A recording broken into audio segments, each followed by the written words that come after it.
Hollywood has always been a place of glamour, ambition, and dreams, but behind the glitz often lay secrets darker than anyone could imagine.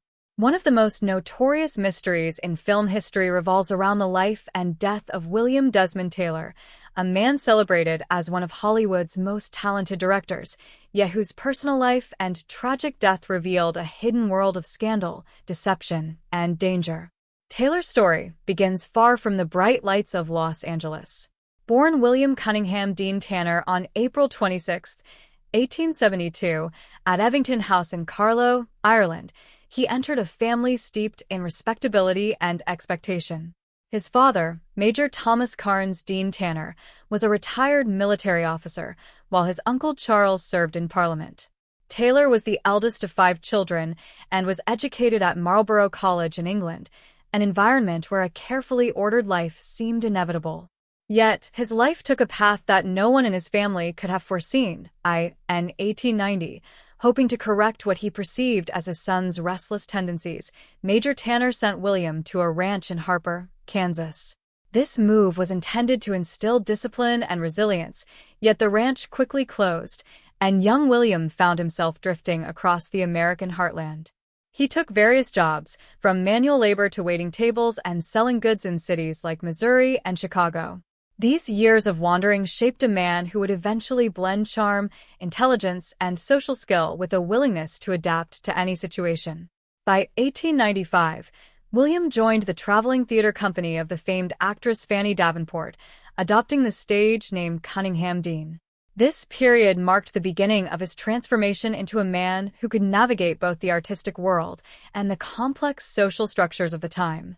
When Davenport died in 1898, he moved to New York City, steadily cultivating a new identity and social presence, which would serve him in both business and the arts. By 1901, William had entered a phase of personal and professional stability. On December 7th of that year, he married Ethel May Hamilton, who had once performed under the stage name Ethel May Harrison and came from a wealthy Wall Street family. This union brought financial security, social status, and the promise of a conventional life. He became vice president of the English Antique Shop on Fifth Avenue, a business that flourished under his direction. Their daughter, Ethel Daisy Dean Tanner, was born in 1902, and the family enjoyed a life that seemed ideal, with homes in Larchmont, club memberships, and a position in New York society.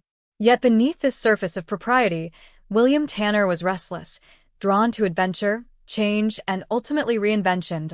In 1908, this reinvention took a dramatic turn. William disappeared from his life in Larchmont without warning, leaving his wife, daughter, and business behind. A simple request for $600 delivered by messenger was his final contact with his old life. He moved north, first to Canada, and then to Alaska, working for the Yukon Gold Corporation in Dawson City while maintaining the demeanor of a gentleman in rough surroundings. He performed occasionally in theaters and became known for his distinctive attire, wearing tweeds and dress suits in a frontier town. By 1912, his first marriage was officially dissolved, and by December of that year, he had reached Hollywood, beginning a second life under the name William Desmond Taylor. This name change was not merely cosmetic, it allowed him to shed his past entirely, a rebirth that would ultimately place him at the center of Hollywood's nascent film industry. Taylor's career in Hollywood advanced quickly. He first appeared on screen in The Counterfeiter in 1913 and soon moved to Vitagraph Studios, starring in Captain Alvarez. By 1915, he transitioned to directing, eventually helming 59 silent films, including adaptations of Tom Sawyer and Huckleberry Finn. He worked with notable stars such as Mary Pickford and directed rising talents like Mary Miles Minter in and of Green Gables. Taylor earned a reputation as a cultured, intelligent, and honorable figure in a city filled with larger-than-life personalities. By the time the United States entered World War I, Taylor enlisted in the Canadian Expeditionary Force at the age of 46, later serving with the Royal Army Service Corps and rising to the rank of major. His service, though largely administrative, reinforced his image as a disciplined and responsible man, further enhancing the contrast between his public persona and the secrets that would eventually surface after his murder. On February 1, 1922, the world that Taylor had carefully crafted collapsed. At his bungalow in Los Angeles, Taylor was shot and killed under mysterious circumstances. Before the police could fully investigate, studio executives were already removing letters, photographs, and other personal items. Witnesses were paid to lie, evidence was destroyed, and the crime scene was compromised, leaving investigators with confusion and suspicion. The murder set off a chain reaction of scandal, affecting the careers and lives of actors such as Mary Miles Minter and Mabel Normand. Taylor's death also catalyzed the establishment of stricter Hollywood censorship, culminating in the Motion Picture Production Code of 1930, which controlled what could be depicted on screen for decades. Despite years of investigation, speculation, and research by figures such as King Vidor and Sidney D. Kirkpatrick, the case remains officially unsolved, with Charlotte Shelby, Minter's mother, often cited as the most likely suspect. The murder of William Desmond Taylor in 1922 sent shockwaves through Hollywood, exposing a side of the film industry that many preferred to keep hidden. At first, the Los Angeles Police Department approached the case like any ordinary homicide. Officers documented the crime scene at Taylor's bungalow on South Citrus Avenue, noting the bullet that had struck him in the back, his carefully arranged furniture, and the absence of obvious signs of robbery. However, from the beginning, the investigation was complicated by the influence of powerful studio executives who wanted to protect their actors, their image, and the young, burgeoning film industry. Photographs of Taylor's body were taken, but letters, documents, and personal papers were quickly removed, many never to be seen again. Rumors swirled in newspapers, fueled by gossip columnists like Luella Parsons, who both informed and manipulated the public. Parsons, aware of the studio pressures and the potential for scandal, carefully framed the story to protect Hollywood's image, balancing intrigue with partial truths. This mix of fact and deliberate obfuscation would shape public perception of the case for decades, leaving many questions unresolved. Mary Miles Minter, a rising starlet and favorite of Taylor's direction, became central to the investigation almost immediately. She had begun working with Taylor in the mid-1910s and had grown under his mentorship, displaying remarkable talent and charm. Yet, Mary's close relationship with Taylor, combined with her mother Charlotte Shelby's controlling nature, made the situation even more complicated. Police initially questioned Mary extensively, though she consistently denied any wrongdoing. Despite this, newspapers framed her as a possible suspect, exploiting the public's fascination with scandalous behavior, even among the youngest and most innocent of stars. Charlotte Shelby, protective to the point of obsession, had a reputation for controlling every aspect of Mary's life, from her career choices to her personal relationships. Many historians later speculated that Shelby's obsessive vigilance and rumored jealousy may have provided a motive, though no concrete evidence ever tied her directly to the crime. Still, the combination of a young actress, her manipulative mother, and the intense pressures of Hollywood fame created an environment ripe for speculation, scandal, and rumor. Mabel Normand, another prominent figure in silent film comedy, was also indirectly drawn into the case. Normand had been close to Taylor, both professionally and socially, and her well-documented struggles with substance abuse and personal turmoil made her an easy target for gossip. In truth, Mabel had little connection to the murder itself, but the press's fascination with Hollywood's hidden life meant that anyone in Taylor's circle could be implicated or dragged into rumor. Studio executives, fearing lawsuits, public backlash, and moral condemnation, sought to manage Normand's image carefully, sometimes by manipulating her statements or arranging private interventions.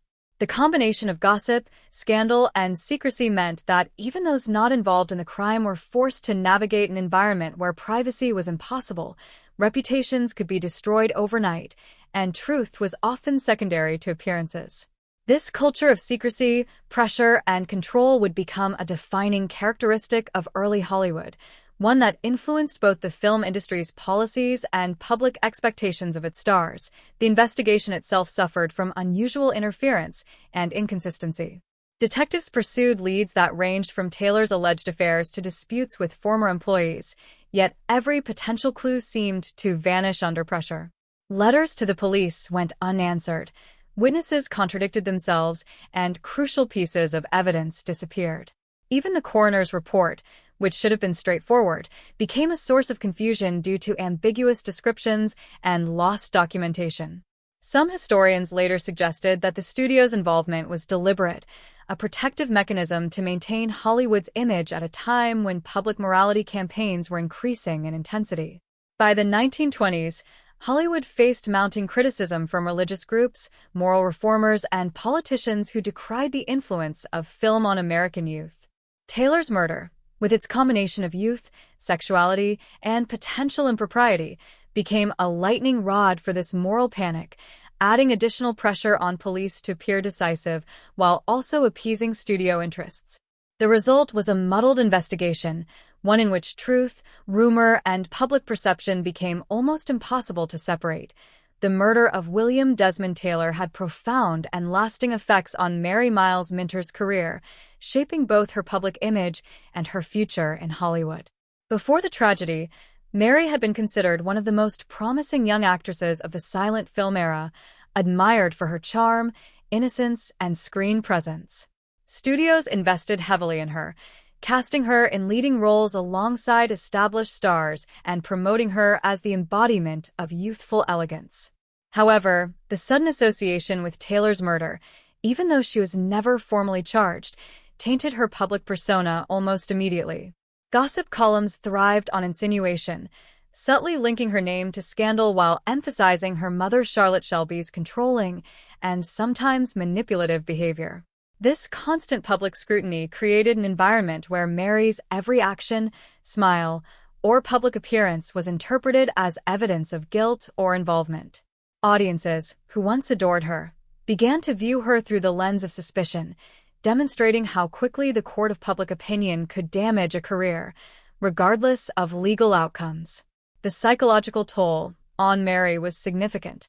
She was forced to navigate a world in which her personal choices were scrutinized endlessly, her friendships were questioned, and her trust in those around her, including friends and studio executives, was eroded. Over time, Mary's confidence waned, and her ability to secure meaningful roles diminished, leaving her to grapple not only with public rumor but also with the internal struggle of understanding how a young, innocent starlet could be perceived as a suspect in a high-profile murder. Charlotte Shelby, Mary's mother, played an equally complicated role in the aftermath, further influencing both Mary's public and private life.